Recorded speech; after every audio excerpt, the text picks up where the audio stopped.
Iată-ne din nou împreună pentru a vă prezenta o nouă rețetă cu mazăre verde, anghinare și bob. Pentru această rețetă avem nevoie de următoarele ingrediente: 3 anghinare, 300 de grame de bob verde în păstăi, 300 de grame de păstăi de mazăre proaspătă, o ceapă roșie, un cățel de usturoi, pătrunjel, ulei extra virgin de măsline, sare și piper după gust, supă vegetală care se va adăuga la fiert.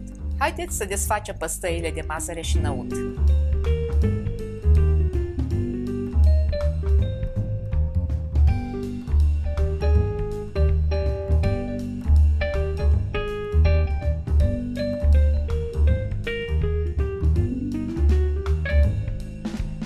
Iată că am separat toate boabele de păstăi.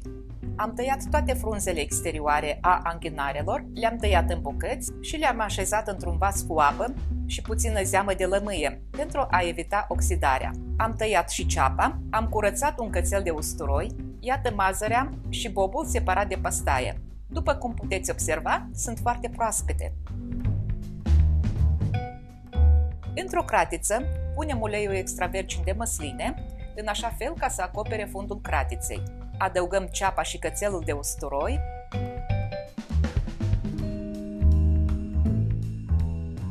Mestecăm și lăsăm să se rumenească pentru câteva minute.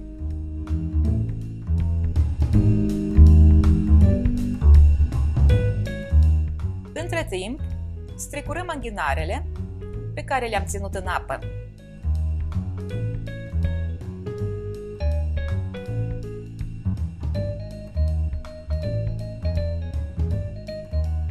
Peste prăjeală de ceapă adăugăm mazărea și bobul și lăsăm să se frigă pentru vreo 10 minute.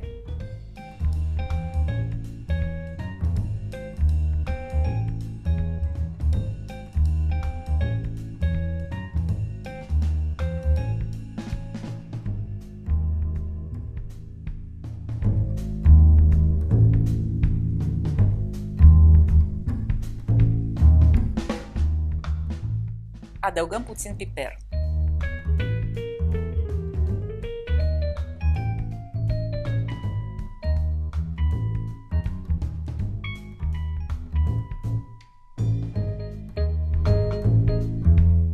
În general, pentru a pregăti această rețetă, avem nevoie de aproximativ 30 de minute.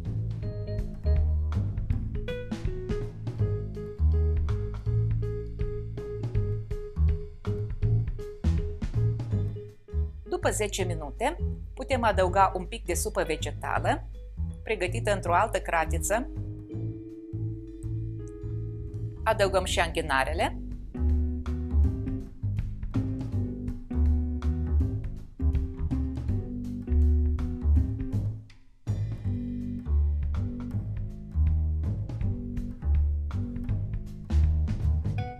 Mai adăugăm puțină supă vegetală.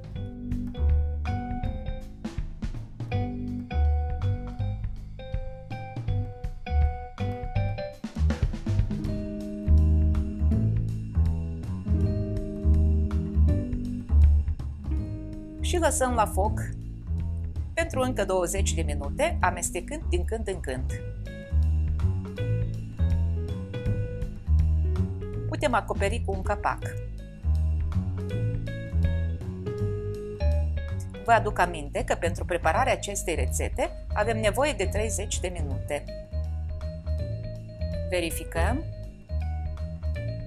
După cum vedeți, e aproape gata. În cele din urmă, adăugăm puțin pătrunjel tocat,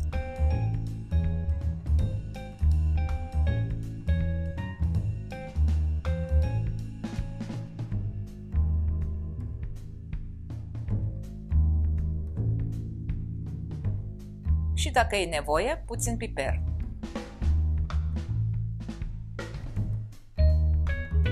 Mai amestecăm puțin și acum putem lua cratița de pe foc. Într-o farfurie așezăm frumos vreo 2-3 linguri de legume.